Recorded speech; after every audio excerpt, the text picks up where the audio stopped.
Hello and welcome to the Jo's Art History Podcast, a podcast which celebrates all things art historical every single day. It's episode 15, and on today's episode I sit down with the wonderful Kerry Curl, who is a UK photographic artist. Kerry is an immensely talented photographer and has a keen eye for vintage fashion, if I do say so myself, and you'll hear a little bit more about that in the podcast. On today's show, I sit down with Kerry and we talk about the British powerhouse that is Tracey Emin.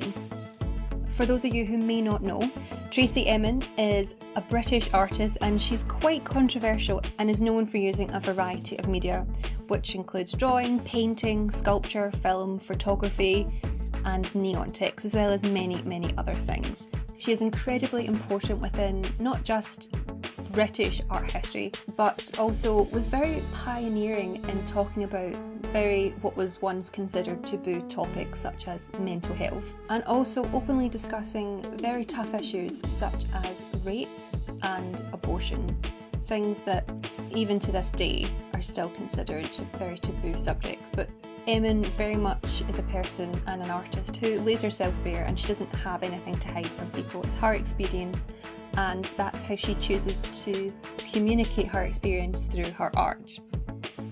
Emin is a Turner Prize winning artist, and it's actually one of her Turner Prize entries that caught Kerry's attention when she came across it in an art book while she was working at a call centre.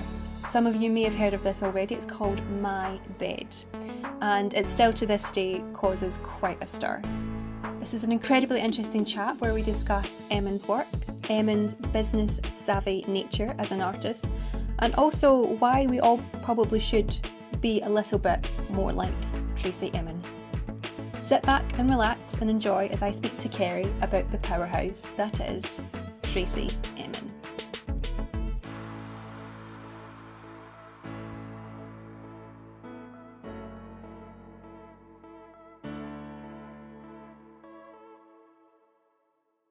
My first question really is, where did you come across Tracey Emin for the first time? Can you remember? So I came across Tracey Emin just purely by accident. I was working in a call centre. So I guess to add some context, so although I am a photographic artist now, I have spent 17 years working in call centres, and I went to university at 37. I went to university quite late. Actually, I'm going to correct myself there. I have to stop saying I went to university late, because I don't want to keep encouraging this narrative that if you don't go to university at 18, then you've either missed your chance or you're trying to play catch up. Hopefully, I think 2020 is, really making people think about, how linear education needs to be or needs not to be. So so I went to university at 37. So I don't come from an arts background. I was always very interested in photography when I was at school, but I didn't go to that kind of school where anything like that was encouraged, really. So I left school at 16 and I had a kid at 17. So that kind of took me into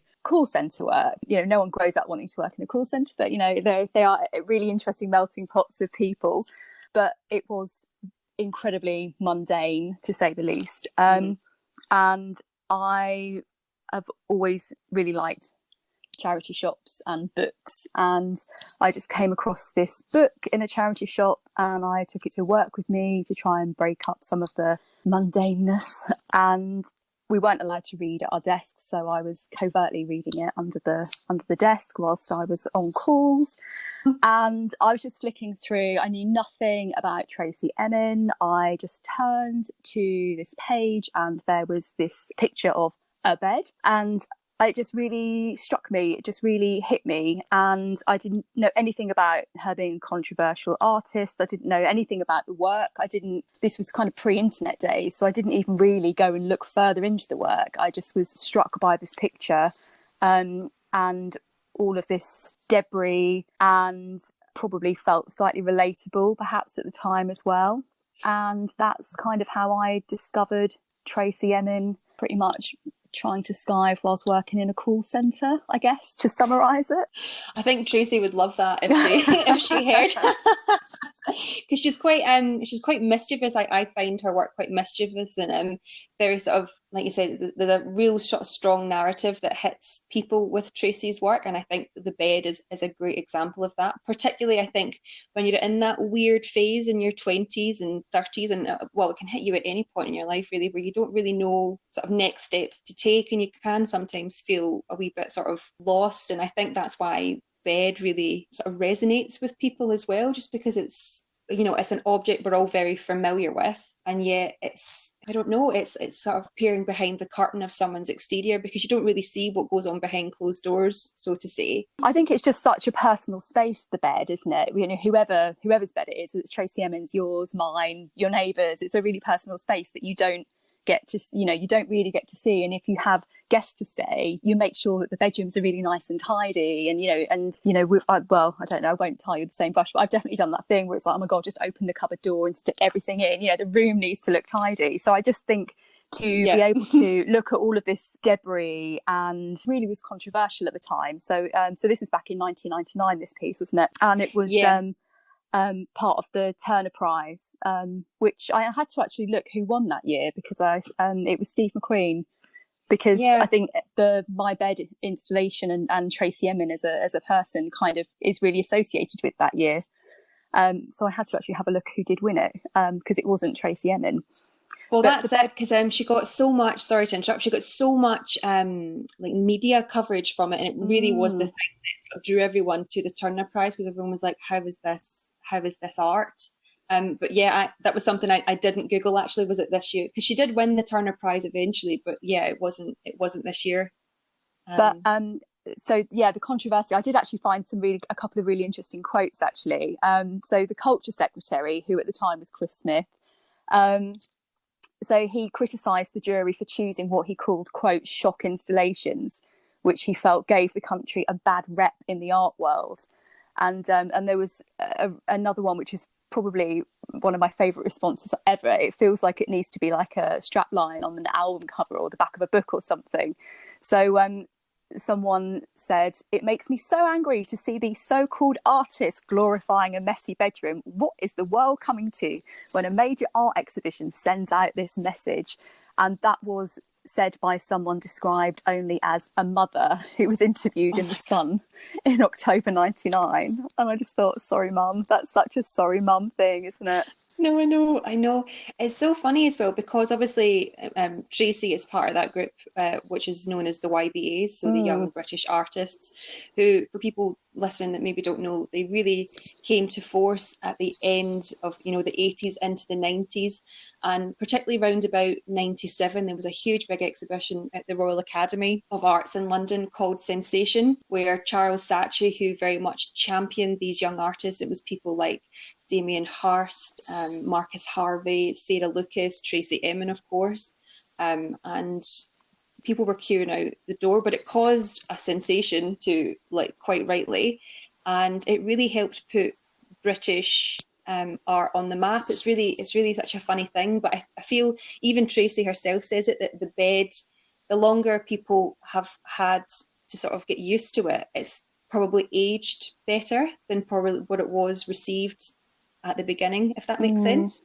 Yeah, no, it really does. Well, she talks a lot. I mean, her work is really kind of, it's very autobiographical and confrontational, and it's confessional. And I think what I really like about her as a person is, whether it's through her art or when you see her interviewed, is that she is really inspiringly unapologetic for what she produces and what her processes are and what her thoughts are. So I just think to take what is a very personal space. So it was her bed, and it was complete with unwashed stained sheets, and surrounding it were condoms and underwear and fag packets, and there was period blood, and this showed a real kind of state of mind and a real kind of unhealthy physical space during a period of time when she was really depressed. And I think we do talk about mental health an awful lot now, but I think it's really easy to forget that isn't how it's always been. So sort of certainly in 1999, I mean, my mother had like numerous mental health issues. So I can say, you know, coming from a place of experiencing it and living with it, that certainly in the 90s and in the 2000s, you know, people weren't talking about mental health. And this work addresses so much of it in a time when, you know, it was something people didn't discuss. Certainly they didn't go into an art exhibition to look at it. And I just think that's really interesting. I think she's really forward thinking with a lot of the work that she's made. So I think people often talk about David Bowie being a time traveller because of this kind of forward thinking and, you know, his the way that he approached his work. Being quite unafraid to be innovative, and I just, for me, I think Tracey Emin really has that time traveller status too. I think, you know, dealing with things like mental health, you know, expressing your emotions in a time when that wasn't what we did, you know, is ahead of the curve. And, you know, and it isn't just the themes of mental health in her work. It's always, you know, it's sex from a woman's perspective. And it's her use of language, and I just think she's a really interesting creative, and the breadth of her work is and the materials that she uses is just phenomenal. No, I would completely agree, and I think she gets a lot of bad stick on the outside of things, like that article that you sent me that we'll talk about a wee bit later on about her neon works and things like the one that was unveiled in St Pancras. Like, it's scathing. And I must say, it wasn't really until I saw Tracey's most recent, bar the Royal Academy one, which is happening at the moment, but obviously tier 3 lockdown, thanks very much, COVID. So in 2019, I went to her exhibition at White Cube called A Fortnight of Tears, and it was a whole body of work just after her mum had passed away. But the work that really shook me in, I don't know if you went to see it. I didn't know, so I'm jealous. Oh, it was actually the first time I cried in an exhibition, and I had to leave because I was just so like floored with how raw her message was, particularly in the room that discussed her emotions and how she really sort of held herself once her mum had passed, this pillar in her life. But it was her piece, it was called How It Feels, which is a video piece about her having an abortion, and within the context of everything that was going on, I walked out and I was like, oh my God, I get it. I get what she's about, and I understand. I just think she's incredible. And like you said, she's so forward thinking and unapologetic, and she'll just lay herself bare, and you can really, really get that with her. And I think the bed is something that's, again, every time I look at it, I see something different. There's so many layers to it. It's not just this. It's very easy to look at it and go, it's just a messy bed, what the deal? But the more you sort of dig into it, like you said, you know, it's got this sort of very sort of manky, like dirty carpet. It's got all these, you know, condoms and pants and empty vodka bottles. And it really, you know, everyone can relate to periods in their life where they feel, you know, despair and loss. And I think this just completely sums it up without having to really say anything about it. I think as well, you can almost, just from looking at it, even in a picture, not being next to it in the physical, it's like you can almost smell it as well. Do you know what I mean? It's like, it just kind of like, it's if you can, no, I guess if you can kind of like just go with it, it is a bit of a sensory overload. You know, it is more than just being a one-dimensional image in a book. So it is, yeah, it's crazy. And I think as well, you know, what people don't give this artist enough credit for is that she left school at 15. Although I'm reading her book Strangeland at the moment, which is just incredible. So yeah, if anyone hasn't read that, I highly recommend reading it. It's really accessible, and I say that as someone who I'm still trying to figure out Susan Sontag, but that's a really accessible book about her life, this Strangeland, and it's great. But she left school at 15, but she says in her book that she pretty much stopped going at 13. And, you know, there's been a lot of trauma in her life from a very, very young age. And yes, she did end up studying at the Royal College of the Arts and gaining her MA in painting. But, you know, she left school at 15. I don't think that can be underestimated about what an achievement it is to be able to then go on to do an MA anywhere, never mind at the Royal College of Arts. exactly, notoriously impossible to get into. Yeah, it's I didn't know she left school at 15. I think Yeah, it's that's crazy, isn't unbelievable. it? Because she was born in Croydon but grew up in the seaside town of Margate. Mm. And she really pays, so like you said, there's been a lot of trauma in her life, and she really doesn't hold back in anything. She is very sort of, she'll lay herself bare on a table for everyone to see. And I think, I don't know, I just think there's something which I think a lot of people find quite shocking about that, because it's like you said, you know, at a time where, okay, now we talk about mental health and, you know, and the Me Too movement and things that have happened like that. But before that, you really didn't talk about it, and women weren't really given the space or permission to even sort of voice these things that were happened. Whereas Tracey was always very much, no, I'm going to, it's happened, and I'm going to include it. It's part of who I am. It's part of my experience. It's therefore part of my art.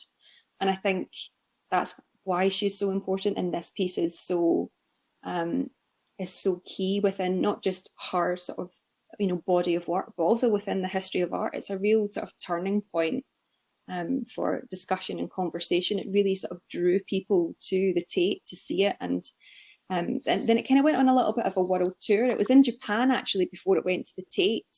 I don't know if you know the story that they almost destroyed the bed when it got to Japan. Oh, with the performance artists.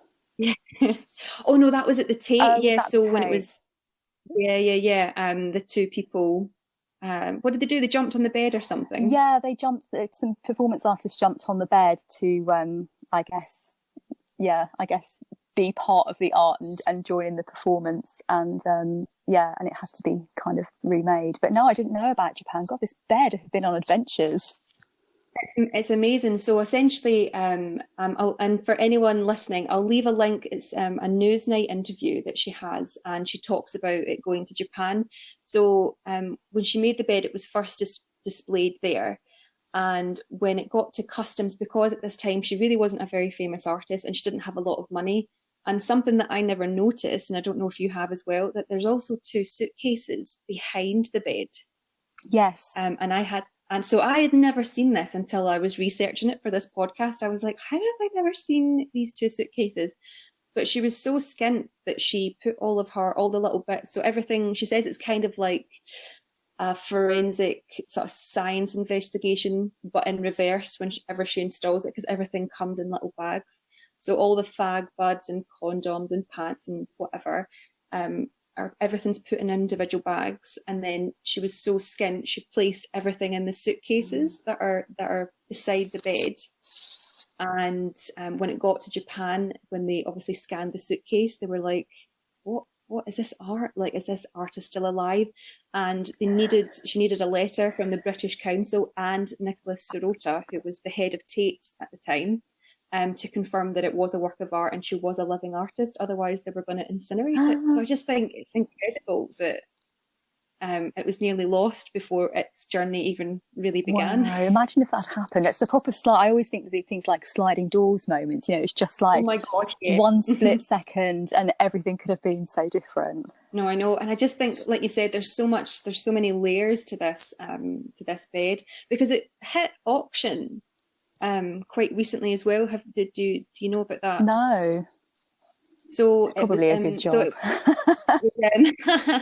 It was bought by Charles Saatchi once it was displayed at Tate, and it was sold in 2015 for the Charles Saatchi Foundation. So essentially the money was to go back in to sort of buy more art, but also to like have educational programs so people could come to his gallery and understand his collection, which I think is a fairly good way of doing it. But it was sold, it's now gone to a private collection, and it sold for $2.5 million in 2015, and he bought it for 150,000 in 99, 2000. So it's quite a huge jump. For anyone listening, all the works that we talk about will be available to view on my Instagram page, or also on my website as well, and there'll be links in the show notes below. So if you don't visually know what these look like, just have a look at the links and you'll see them, because it really is something. You could study it for ages. And I love what you said there about how you can almost smell it. And can you remember your first sort of instinct when you saw it? I think it literally was just something like, oh my God, what's this? And I think it yeah, and I've folded over the corner, so I am a person who folds corners and writes in books. And yeah, and I just folded over the corner. I just kept returning to it. And it was one of these like compilation best of artists A to Z, one of those books, which I love. And I think it's, speaking about books being accessible to look at art, I just find those books amazing. Folded over the corner, kept returning to it. I didn't really have anyone at the time that I could talk to about any stuff like that, so I didn't really engage in conversation until a few years later in a pub. Art came up, and I started doing some adult education courses by this point, so in photography. So I'd started to feel a little bit more creative, and just the reaction from so I really like this piece of work by Tracey Emin was, oh my god. It was like, I just remember like putting my drink down thinking, why are they so outraged that I've just said this? And they thought it didn't have any merit, and that was I guess that work for me comes in two pieces. So seeing it and just, I guess, liking it on a very naive and probably slightly pure level, with no context about the work and no context about the artist, and then actually discussing it in public with someone, and realizing that she is actually very controversial, because again, it's like, now we can go and Google all this stuff, but in the olden days, when you didn't really go on the internet, or there wasn't internet, or it was dial-up internet, you weren't just sort of accessing this sort of information. And I certainly wasn't. I was taking art books to the call centre, and then I was going home, and it was family life. And I mean, I think talking about the Turner Prize in 1999, I don't remember any of that happening at the time. So I definitely discovered her work in this book a couple of years after that. But I think it's just really interesting that, I don't come from this arts background. I've mentioned I left school at 16. I've only got a few GCSEs, and I got a D in art because I'm crap at drawing, according to my art teacher. And actually, I guess, we mentioned that article on Tracey Emin's work, and they were very scathing about her drawing. So I hate to think what they think of mine.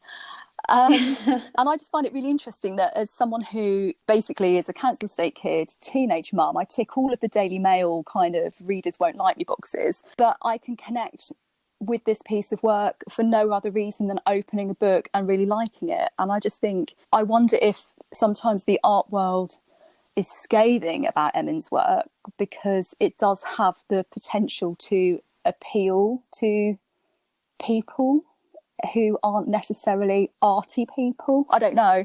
God, I've never thought of it like that, Kerry. That's amazing. But when I would have looked at this when I would have been looking at this art book, had never been to an art gallery, and I know that sounds like a really lame thing to say, but I'd never been to an art gallery, and I probably would have only been to museums occasionally, and part of school trips. Well, yeah, I was exactly the same. Even when I was studying art history, I was too scared to go into galleries because I didn't feel, I'm a bit like you, I'm from a very working class background. I'm not, my mum's a teacher, my dad's a joiner. My only really experience of museums was, like you said, school trips. And I just didn't feel like I was welcome. And when I picked art history, everyone on my course was really, really posh. And I just thought, oh my God, like I don't fit in here. And it really made me worry that I had started to fail, essentially, because I didn't fit into the box of what everyone else looked like. I think the art world is really bad at that. But like you said, Tracey's work, and I think she doesn't. I think she going back to her being unapologetic. I think I don't think she's ever apologized for her work, and I don't think she's ever. She belongs, and I find that really inspiring. That it's this energy that she's like, no, I do belong in this world. Even though some of the critics and the journalists I think really imply that she doesn't, or actually they don't imply, some of them come out and say it, don't they?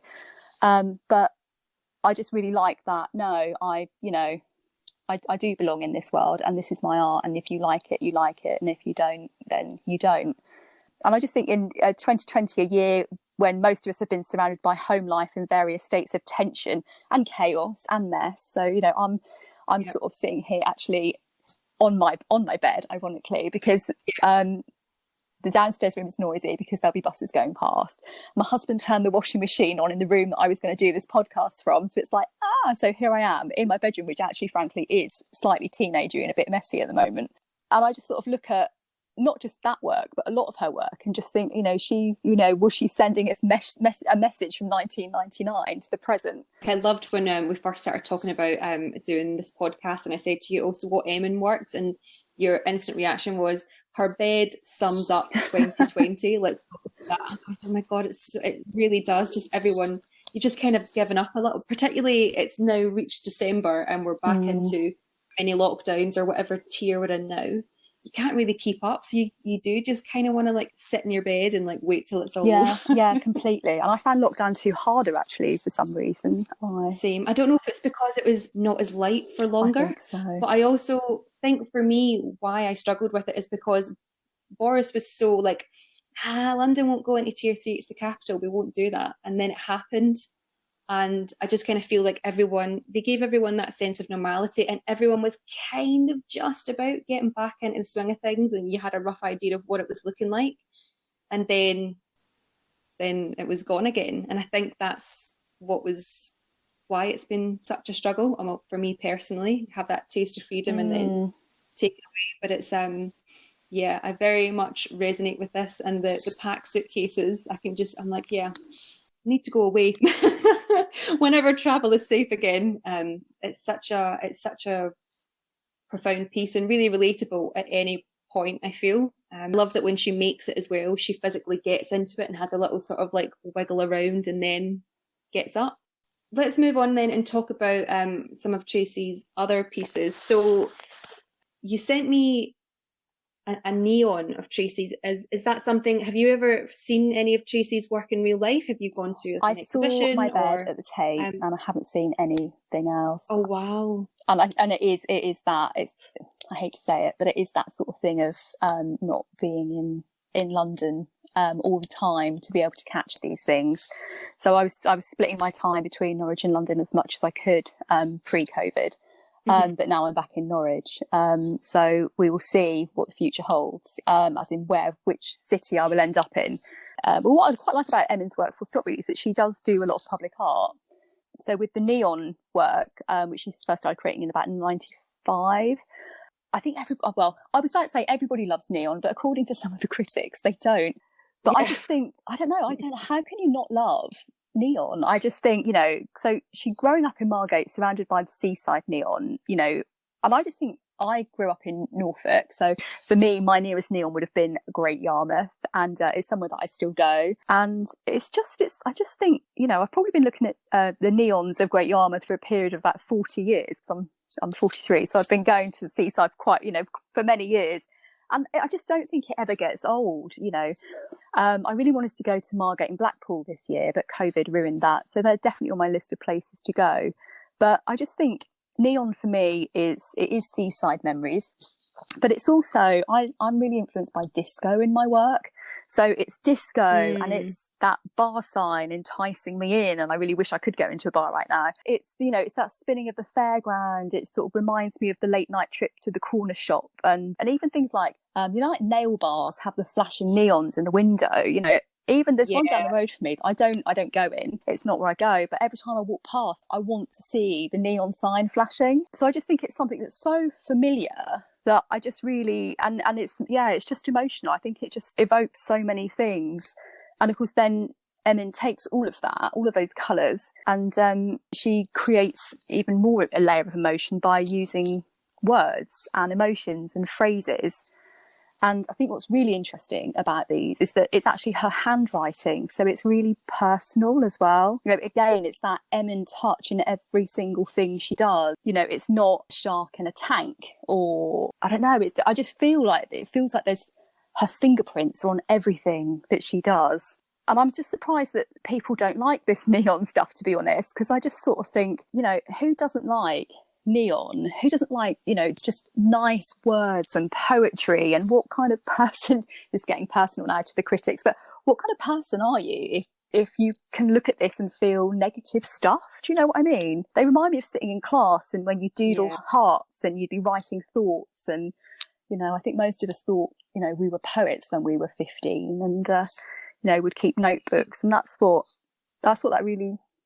this work really reminds me of. Completely agree with you with the whole sort of neon thing. For me, there's this sense of like familiarity with it. There's this warmth, this fun. So for me, my sort of real experience of neon, just as you've mentioned, is Blackpool. My mum and dad were obsessed with the illuminations. They just thought it was amazing. So we would go down and we would just marvel at, you know, along the beachfront at all these lights, and everyone sort of brands it as tacky, and I just love it. I've just got such memories of being there because, like you said, how can it not make you happy? It's like you said, the fun fair, you know, those sort of penny drop machines that you would go in and you would be like, oh, Dad, please can I have 50 more pence to, you know, play in these machines? And yeah, I just think that, and like you said, you know, she has that really lovely sort of personal, you know, snippet of things that she's written, and then it's in her handwriting as well, and it's very sort of very, I don't know, personal, moving, sort of comforting phrases. Sometimes it's very raw, sometimes it's quite sexual, but most of the time, and particularly the one that you sent, is it's I loved you more than I can love. And I just think, how could you not sit with that forever and not mean anything to you, or like you that you couldn't associate it with anybody or someone special? Well, there's the Glenn Campbell song that I really love, Wichita Line Man, and there's a line in that which this neon that I sent you, I loved you more than I can love, really reminded me of this Glenn Campbell song, and the lyric that always sort of makes me. You know, do you have any songs where it's like you hear a lyric and it's almost like, oh, you have to catch your breath, it's so beautiful? I always, oh my god, it like yeah, in your I always soul. call them the, you know, the lyrics I really wish I'd written. Not that I'm a songwriter or not that I can perform music, but you know, it's a bit like you never know. It's a bit like being that, you know, 15-year-old who's a, you know, a romantic poet. I think, you know, most of us would love to be you know, Lady Gaga or something at some point in our lives, but the Glenn Campbell song, the lyric is, and I need you more than want you, and I want you for all time. And I just feel that, you know, that's, it's, you know, it's, and I think with that, I loved you more than I can love, you know, it's words to make you feel and words to make you think as well. And I just think, yeah, I'm finding it really hard to say anything negative. I know I'm coming across as a fangirl, and I feel like I should be more kind of like, but no, not at all. That's how you feel, and it's coming across so genuine as well, Kerry. Like if you, and I think if you came across something that you hated, you would also be like, oh, actually, I don't really like this. You know, it's your experience with Emin that, you know, that I want to talk to you about, and that's the perfect, you know, you're the perfect person to talk to. You know, you've got a great sort of story of how you came across her, and you know how these potentially have influenced what you do, and how it sits with you personally, because art is so personal. Like you can look at that and see something and think of someone, whereas I can look at this sign and go, oh, okay, I like the meaning. I'm still sort of maybe searching for my person that I can attach that to, but it's still a beautiful thing. And I think all her neons, for me, I think are so interesting as well. And how she does it. Actually, one of the first pieces of art that I ever bought was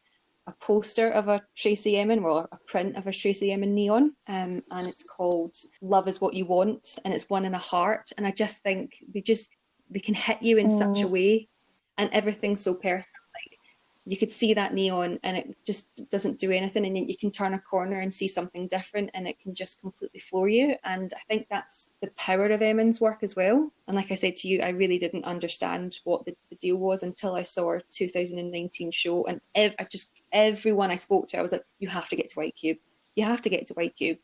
And like you were saying earlier about the whole, it's the problem of like not living in London, but see, even people that live in London, like there's so much going on, you don't even see like a third of it, just because it's there on your doorstep, and you just think, I'll get there eventually, and then before you know it, it's gone. So it's happened many a time, because I don't think I'm going to get to Tracey's one at the RA.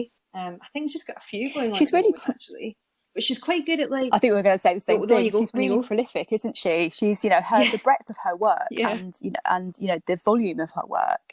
You know, she always seems to be creating something. She always seems to be somewhere. You know, and you know, for anyone who doesn't know sort of like how wide her work is, it is installation, it is photography, it is painting, and it's drawing.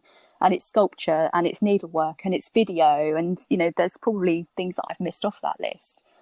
And I just find that really interesting, that how she just approaches media, and she will just keep making. It's I think I think we hear a lot about we hear about artists and creatives who are tortured because they feel that they're not in making mode, and I'm sure that Tracey Emin has had plenty of those times. But she did. I saw an interview of her with she did. Oh, it's on YouTube. I'll send you the link. It's really interesting. She did it with Boy George. Oh yeah.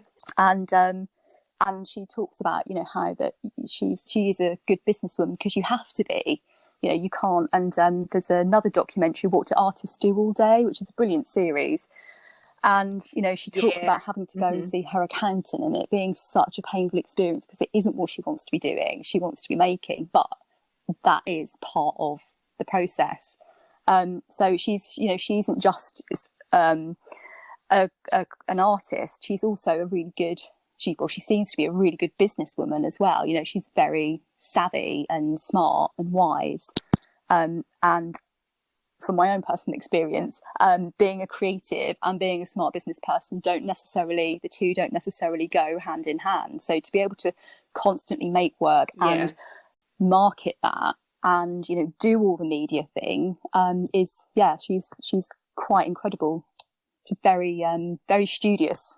Yeah, I completely agree with you. And I think also Damien Hirst is a really good example of that, because I'm not really a massive fan of Damien's work, but what I say to people is I respect him as a businessman, because he has become this brand, and I think Emin has managed to become this brand. Like, you see her work and you're like, oh yeah, that's an Emin, you can pick it out of a lineup sort of thing.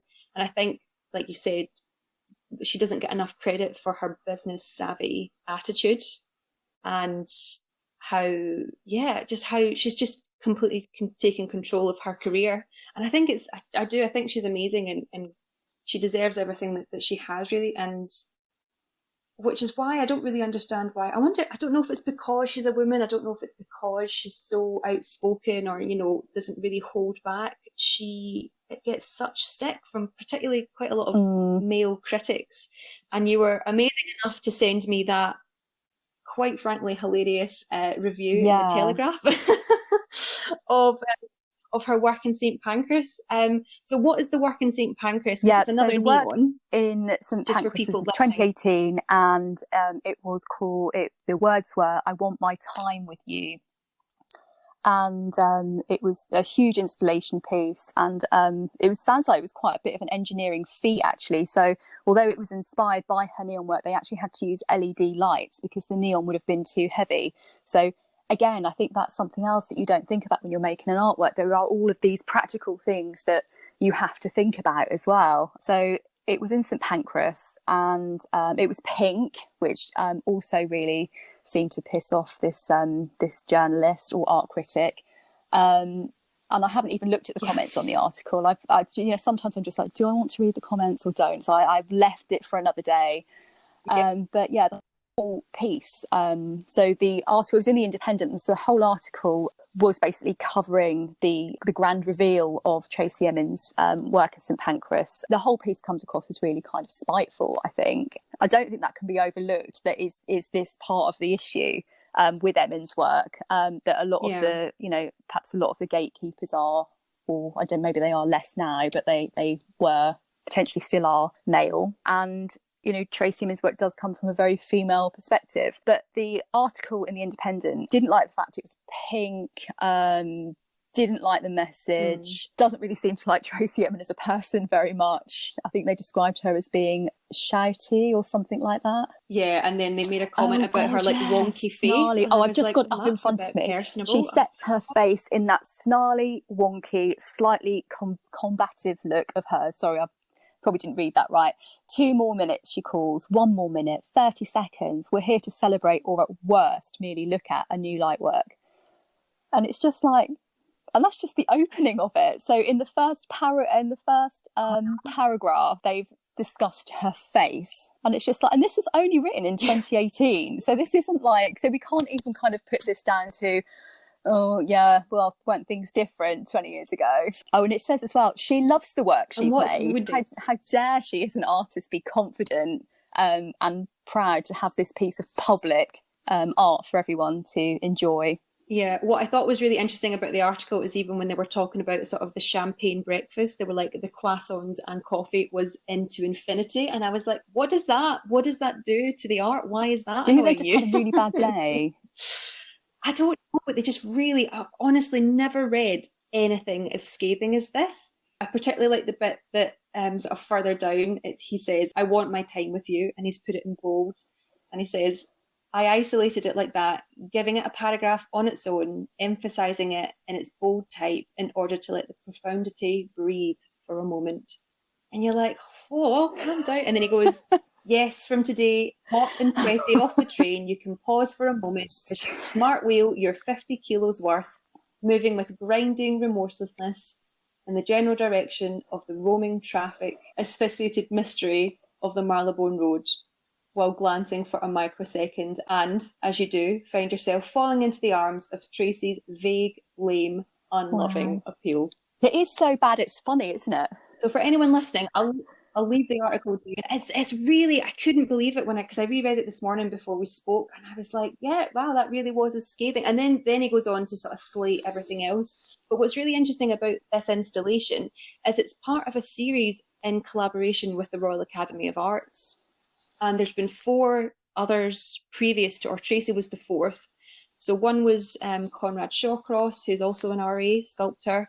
One was Ron Arad, that was another sculptor, and then Rachel Whiteread. So I would really love to sort of go back and find what the Independent had to say, not just particularly about the other sculptures, but particularly about the men, because I quite like this one. I don't think it's as powerful as perhaps of what Ron Arad's was, which if you didn't see it, was essentially this silver cylinder that sort of spun. It was very beautiful, but I also just think what a lovely thing to have when you come. You know, Emin said of it, you know, it's a train station. It's where you meet your loved ones, but also there can be this aggression. You kind of take it how you will.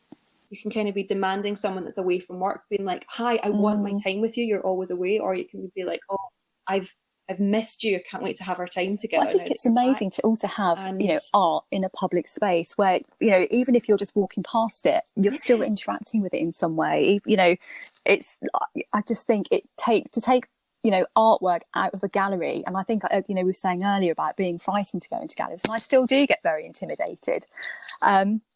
And I think it's like that. It is really difficult, but I think sometimes it is that working class thing. It's like you don't belong, or it's not for the likes of us. It's the sort of thing that my family would. Oh, that's not for the likes of us. Is the sort of thing that my family would have said, and that kind of you know, it does stay with me. So I said to you when we were doing this, I said, right, 2021, I'm going to channel some Emin energy into 2021. Yeah. But I love the idea of putting artwork into a public domain and, you know, taking the doors of a gallery away and just letting people enjoy it, interact with it. And, you know, and it's free. Well, that's it. And let them come to their own opinion as well. Like, you know, and maybe you won't look at it and go, oh, that's a Tracey Emin. And maybe you'll just look at it and go, oh, that's a really nice sign. It doesn't matter. You're still experiencing it in your own way. I just think this writer in the Independent, who may well be an absolutely lovely person, but I just think this article is just so miserable, isn't it? And I sort of just think it's just a really miserable piece. But it's sort of so miserable. That's why I was laughing when you were reading it. It wasn't because what he was saying was funny. It's just proper sort of grumpy bear, isn't it? It's just like, oh my God. 100%. Yeah, I mean, I don't know. I'd be very interested to know what Tracey Emin thought of it if she read it. No, absolutely. Do you know what? She's probably used to it though. She's so like you said previously, she's so unapologetic, and quite rightly so. She's the one laughing. Do you know what I mean? It doesn't mean anything to her. She'll go back to one of her houses in the south of France or whatever. I'm sure she's not lost much sleep at night over this. But yeah, so Kerry, we've touched really briefly on how you've come across Tracey, and you've mentioned that you are a photographer. Do you feel that Tracey has in any ways maybe influenced you in what you do, or has Has she been an influence, or she's inspired you in some way? You know, like you said, the neons, and you really love sort of the disco I would say aspect of your work. As a person and an energy, she's inspired me. She hasn't directly inspired any of my work, but from kind of preparing for this and going back and looking at some of her other work, there's some really interesting kind of things that she's done. Like she did a series called, I might get the title of this wrong now, but Trying On My Friend's Clothes.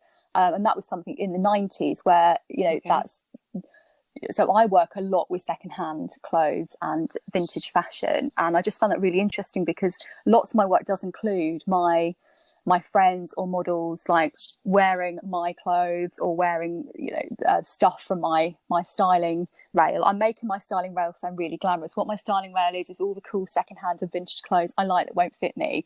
I put them on my rail knowing I'll do a shoot because I just love them so much. So I just found that really interesting, that work, and I haven't been able to actually find any details on it really. I don't know, it's because it's so early. I think it was 95. So it's an installation piece of about 65 Polaroids of her trying on, it's either her friend or her friend's clothes. So I've made a note to actually add that to my research for my work. So I would say, in terms of work she's produced inspiring me, I would say it hasn't been a direct influence, but there's definitely her as an energy is, I think, it's inspirational. And yeah, and just from going back through her work, and in the Strangeland book, she mentions disco and how much she loved dancing. So I'm just kind of like, okay, that's really interesting. And there's a couple of ideas I've had that I'd like to do that involve disco. So I'm like, oh, okay, yeah. So I think work she has produced in the past is going to start becoming an influence, I think, as I find my way through. Because I graduated in 2017, so I still feel quite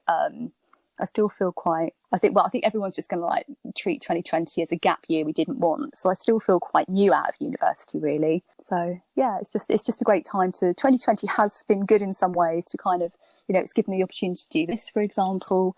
You know, I've picked up Strangeland off my bookshelf, which I've had on my bookshelf for about 3 years. So yeah, so I think it will be an ongoing influence. Yeah, and also I didn't know that you were the person that sort of sourced your own the clothing for your work. You've got such a great eye, Kerry, I must say. Like yeah, so I'm excited to see in the future what's going to come, particularly if there's sort of Emin inspired or I think what I like pieces. Yeah, I mean, I think with Emin, what I really find inspiring is just her not being afraid to try different materials. And so I do photography, but I've also been using moving image, and my degree show included installation as well. So I guess the influence is that she helps me think beyond the frame. She helps me think beyond photography, what materials I can use. And, you know, and I'm now looking at how I can introduce music to my work. And yeah, so I guess she inspires me to be bold and be braver, which is quite a good thing to be inspired to do, isn't it? Oh, I love that. Kerry, thank you so much for coming on and talking to me about Emin and your story with her and some of her very sort of key important works. Before you go, where can people find you? So you can find me on Instagram, which is my name, Kerry Curl. And my website is kerrycurl.com. And if anyone wants to email me, I'm always happy to have creative chats. So you can get in touch with me at hello@kerrycurl.com. And if anyone has any particularly interesting swirly carpets that they don't want, that they can get to Norwich, I am looking for some at the moment. So just a public appeal for the kind of carpets everyone throws in the skip. I'm open to offers. Okay. Good to know. So always touting for swirly carpets. So my final question, Kerry, before you go, it is the Joe's Art History podcast after all, and I've been trying to remember to ask my guests this. I think I'm about 50-50 at the moment. But my last question, and it's quite a big one, so you can take it as sort of wide or as personal to you as you want. But my final question is, why is art? That is a big question. Okay, so art is important because it gives us permission to be curious, and it's an umbrella for so many things. It's a picture on a wall, it's a film, it's music, it's fashion, it's politics, and you know that's just the starting point of what art is and what it can be. So that is not an extensive list, and I think the history of art allows us to go back and explore who influenced our influences, which I think is a pretty amazing space to allow yourself to travel through. So one of Emin's influences is Egon Schiele, and I hope I pronounced that okay. I did Google it and everyone seemed to be pronouncing it differently. So yeah, exactly. I'm the same. Google Translate when it comes to things like this. So Egon Schiele influences Tracey Emin's work and also was an influence on David Bowie. So fun fact, Egon Schiele influenced the Heroes album that Bowie made. So I just find it, I know, I just love these little details. So I just find it really interesting. That's one artist inspiring two artists producing totally different work. And I think that's why art and art history is important, because it's interesting to know these things. Amazing. Kerry, thank you so much. You answered that beautifully. I love asking people that question because everyone takes it in such a different way. But it just always shows the sort of, the breadth of where art sits with people and why it can be important for different people. So thank you so much, Kerry. And please, everyone, go and check Kerry out on Instagram and her amazing photography and any swirly carpets. Thank you so much for having me on your show. Thank you. Hello and welcome to the Jo's Art History Podcast, a podcast which celebrates all things art historical every single day. It's episode 15, and on today's episode I sit down with the wonderful Kerry Curl, who is a UK photographic artist. Kerry is an immensely talented photographer and has a keen eye for vintage fashion, if I do say so myself, and you'll hear a little bit more about that in the podcast.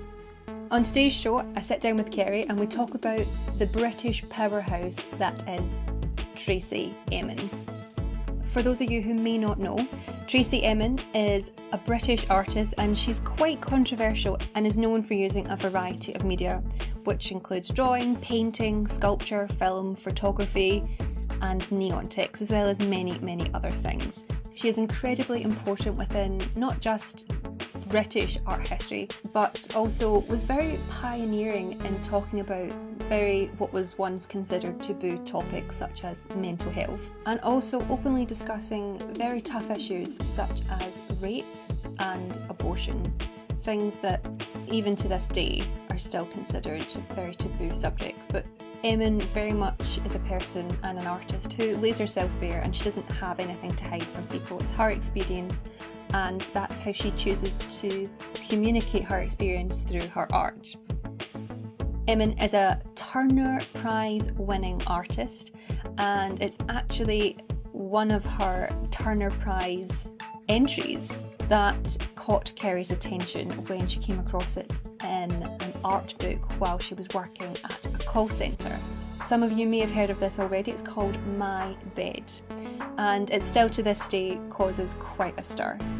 This is an incredibly interesting chat where we discuss Emin's work, Emin's business savvy nature as an artist, and also why we all probably should be a little bit more like Tracey Emin. Sit back and relax and enjoy as I speak to Kerry about the powerhouse that is Tracey